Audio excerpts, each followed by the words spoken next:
When we think about the school system and you think about what happens in a schoolhouse, it doesn't really matter where you go.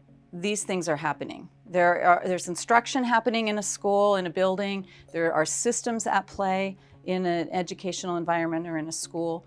There is leadership at play. There's somebody helping to drive the priorities of that school. And there's a culture that's being shaped. What we know is that schools are perfectly designed to get the results that we are getting now.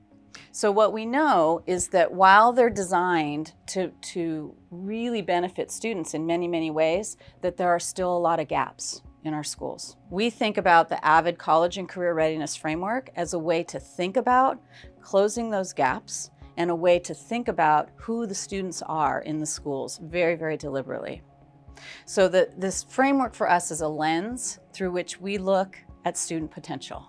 So I'm going to ask you, as you look at this picture right here, to do that. Make this triangle. And you should notice when you do that, when you look at it, you cut out all the noise. The distractions are outside the triangle.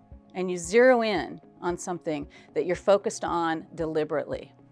That's the purpose for us shaping our framework as a triangle.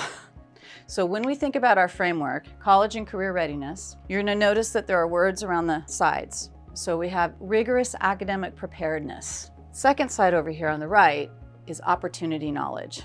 This third side right here, called student agency, it's on the inside of the triangle by design. It's the inside out part.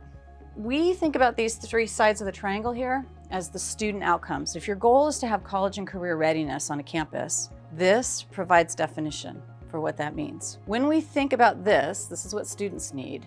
It requires the adults to be doing something, right? The adults in that school building insist on rigor. They insist on opportunities for all students to be challenged.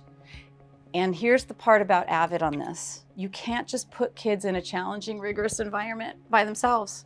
There has to be support that comes with it. I have 40 years of experience knowing that if you partner rigor with support, those students will be successful. That's the target here. The adults are responsible for making that possible. Adults are breaking down barriers. So think about what the barriers might be for students. It could be that there's not an advanced placement class or another course of rigor. That's a barrier. Adults are responsible for removing them. Aligning the work.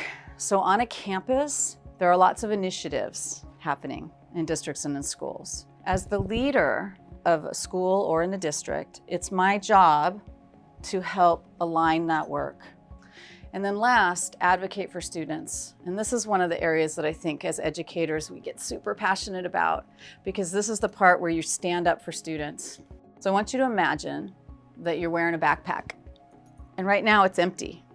And every single period you go to, you're filling that backpack up. And you're filling it with your academic rigor. As you go through your day, you've got adults around you that are giving you opportunities to know about opportunities and how to engage in them. You're putting all those experiences in that backpack. You're filling it up. And you're feeling pretty good because you know stuff. You know things you can go do. Here's the challenge. If we just send that kid along their way, there's no guarantee that you know what to do with everything that's in that backpack. We're the part that helps them activate what's in the backpack. If you don't have all of that together, we just have a lot of people carrying around a lot of stuff and getting sore shoulders, right? So from an AVID perspective, our job is to create student agency so that everything that's in that backpack gets used, which means that students get to design their futures. It's not by default, it's by design.